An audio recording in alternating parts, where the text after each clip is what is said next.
अस्सलाम वालेकुम, this is Ejaz Hadi और आज हम पिछले लेक्चर में हमने बायोटेक्नोलॉजी का थोड़ा सा इंट्रो देखा था कि बायोटेक्नोलॉजी जो है वो ऑर्गेनिजम्स, लिविंग ऑर्गेनिजम्स को यूज़ करते हुए for the benefit of man kind हम कुछ ना कुछ इस तरह की चीज़ें बना देते हैं जो आपकी ओवरऑल आपकी बेहतरी के लिए होती है। आपकी पॉपुलेशन बढ़ चुकी है, आप नेचुरल चीज़ों में बहुत सारी, वैसे नेचुरल चीज़ें फ़ायदेमंद है नो डाउट, लेकिन बहुत सारे लोगों को नेचुरल चीज़ों में मौजूद लैक्टोज और शुगर्स और बहुत सारी चीज़ें इरिटेट करती हैं, एलर्जी होती है। तो इन सब चीज़ों को मद्देनज़र रखते हुए इनसे निजात किसने दिलाई? जब बायोटेक्नोलॉजी के अंदर एडवांसमेंट आई, तो उस एडवांसमेंट आने की वजह से हम पूरे तरीके से पूरी तरह से हमने बायोटेक्नोलॉजी की मदद से चीज़ों को, उन मेथड्स को यूज़ करते हुए चीज़ों को अपने फेवर में हमने जो है बना दिया, क्रिएट कर दिया, राइट। तो बायोटेक्नोलॉजी एक ब्रांच थी जिस पे हमने बात की। फिर हमने बात की कि फर्मेंटेशन जिस तरह के प्रोसेस है, जिस तरह हमने ब्रेड की बात की कि ब्रेड जो है वो यीस्ट से बनी, यीस्ट एक ऑर्गेनिज्म है और उसके रिएक्शन से एक फ्लफी और सॉफ्ट ब्रेड बन गई जिस तरह जो हम चाहते थे। आज हम बायोटेक्नोलॉजी की डेफिनेशन पे बात करेंगे। बायोटेक्नोलॉजी की डेफिनेशन तो आप पढ़ेंगे लेकिन आपको समझ नहीं आएगी, बिकॉज बायोटेक्नोलॉजी की डेफिनेशन में 3 पार्ट्स होते हैं और इन 3 पार्ट्स को समझना ज़रूरी है एग्जांपल्स के साथ। जिस तरह मैंने कहा ये बहुत कॉम्प्लिकेटेड है, पीएचडी लेवल का सबसे कॉम्प्लिकेटेड चैप्टर है वो ये है। लेट्स टॉक अबाउट दिस कि बायोटेक्नोलॉजी की डेफिनेशन क्या है।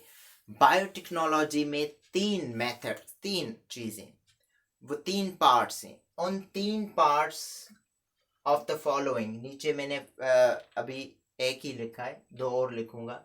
पहले इसको मैं आपको समझा दूं कि ये ऑर्गेनिजम्स किस तरह, अच्छा, ऑर्गेनिजम्स को यूटिलाइज करते हैं, ऑर्गेनिजम्स को यूटिलाइज करते हुए for the benefit of Mankind आप कोई चीज बनाते हो जिसकी प्रोडक्शन है, जिसकी डिमांड है, जिसको आप यूज करते हो एट लार्ज स्केल।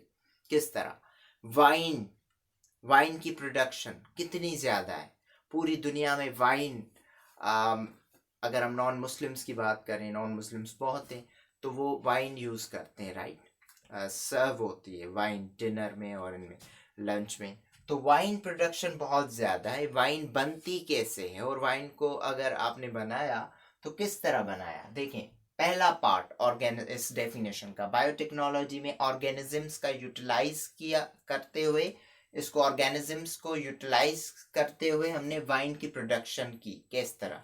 वाइन की प्रोडक्शन मतलब एक एग्जाम्पल दिया है वाइन का, ठीक है। बहुत सारी चीज़ें और भी बन सकती थी, जिस तरह मैंने ब्रेड का भी एग्जाम्पल पहले दिया।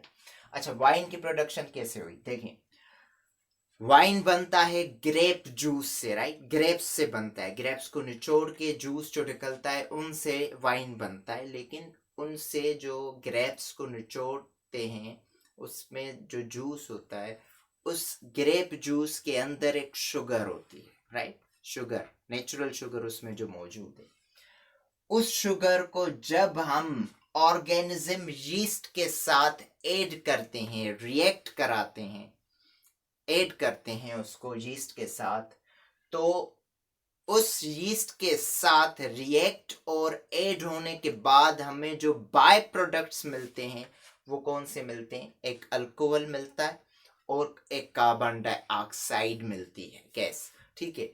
तो ये दोनों चीजें वाइन में मौजूद है। तो वाइन बनता है ग्रेप की शुगर से, ग्रेप्स की शुगर से, ग्रेप्स में जो शुगर मौजूद है, और वो शुगर जब ऑर्गेनिज्म यीस्ट के साथ ऐड होगी तो ऐड होने के बाद अल्कोहल और कार्बन डाइऑक्साइड बनेगा। तो ये पहला पार्ट है डेफिनेशन का, बायोटेक्नोलॉजी की डेफिनेशन का हमने पहला पार्ट पढ़ा है। अब मैं इसको इरेज करके दूसरा पार्ट आपको समझाता हूँ, right. Hold on minute. Now talking about the second part of definition of biotechnology. दूसरा पार्ट क्या है? दूसरा पार्ट ये है कि पहले पार्ट में मैंने आपको बताया कि पूरे ऑर्गेनिज्म को यूटिलाइज करते हुए कोई भी चीज इस तरह की बन गई जो आपके फायदे के लिए यूज हो रही है। ये बायोटेक्नोलॉजी का पहला पार्ट था डेफिनेशन का। दूसरा पार्ट मैंने आपको बताया कि दूसरे पार्ट में है कि पार्ट ऑफ ऑर्गेनिज्म यूज होगा, पूरा ऑर्गेनिज्म यूज नहीं होगा उस प्रोडक्ट को बनाने में, पार्ट ऑफ ऑर्गेनिज्म यूज होगा और उस पार्ट ऑफ ऑर्गेनिज्म को यूज करते हुए आप कोई कुछ ऐसी चीज, कोई ऐसी मिरेकलस चीज बना दोगे जो आपको फायदे आप पहुंचा सकती है। लेट्स, पहले तो मैंने आपको फूड आइटम का बता दिया, अब आते हैं मेडिकल पिल्स की तरफ कि मेडिकल दवाइयाँ कैसे मेडिकल पिल्स बनती हैं। Everything from vaccine to genome therapy. For instance, अगर फॉर इंस्टेंस एक बिल्ली है, राइट, एक बिल्ली है और वो फ्लफी और उसका उसका जो फर है वो बहुत सॉफ्ट है और बहुत क्यूट कैट है, ठीक है। हम चाहते हैं कि सारी जो कैट्स हैं वो इस तरह की बन जाएं। तो जिस बिल्ली, जिस कैट का को बहुत ज्यादा फर है और बहुत ज्यादा सॉफ्ट और क्यूट लगती है, वहां से हम एक जीन निकालेंगे और इंजेक्ट करेंगे दूसरे उसमें बिल्लियों में, कैट्स में, तो हमें वो भी उस तरह की क्यूट, इस तरह की क्यूट कैट्स मिल जाएंगी। तो फ्रॉम, अगर अच्छा, वैक्सीन भी इस तरह बन सकती है। वैक्सीन मेडिकल फील्ड में बहुत ज्यादा फायदा पहुंचा सकती है। जिस तरह अभी कोरोना वायरस के लिए वैक्सीन बन चुकी, और अगर 100% नहीं तो कुछ ना कुछ परसेंट तो मोस्ट प्रोबेबली वो इस प्रोबेबिलिटी को, डेथ केसेस को रोक सकती है वैक्सीन।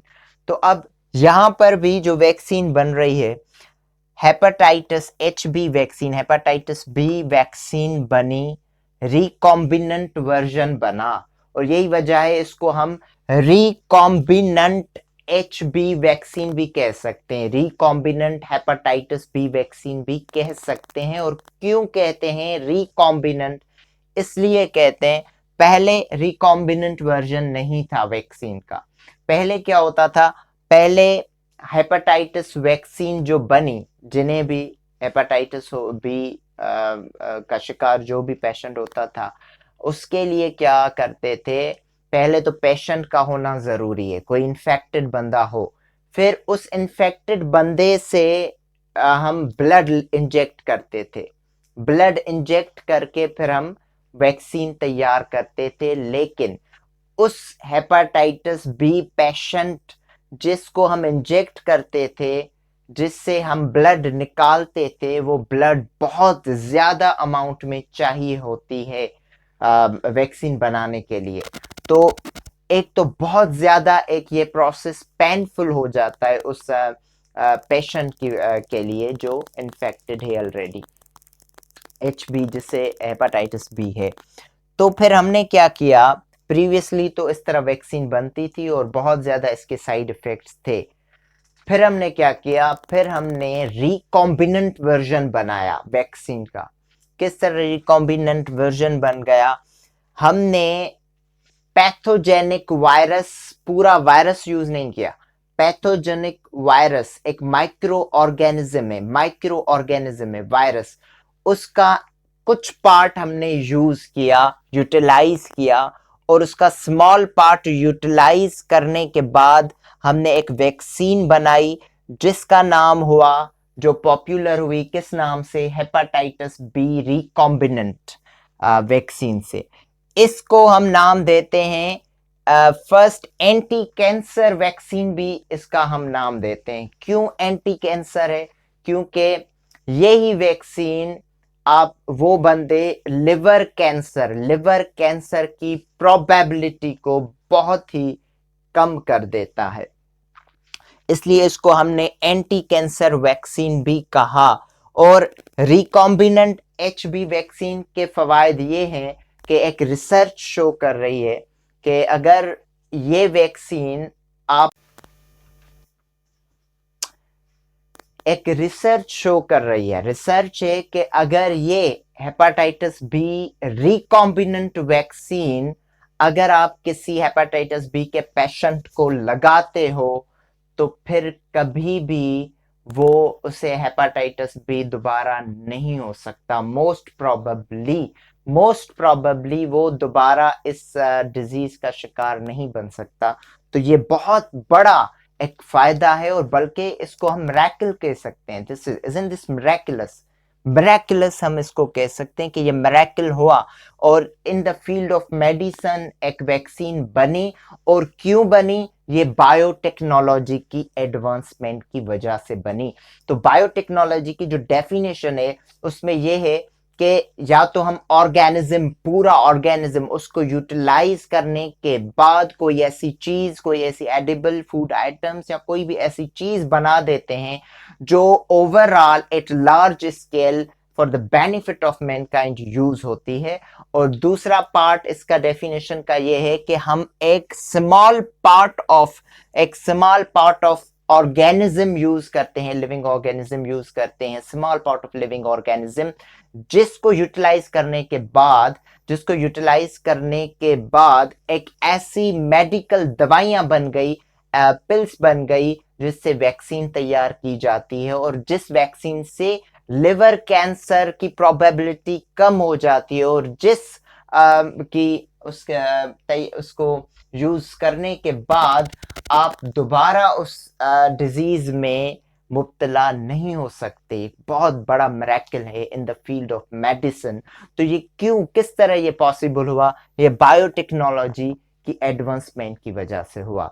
अब हम आगे इसको मैं इरेज कर दूंगा, और आखिरी जो थर्ड पार्ट है डेफिनेशन का वो भी समझ लेते हैं, फिर आपको बायोटेक्नोलॉजी समझ आ जाएगी कि what is a biotechnology literally is.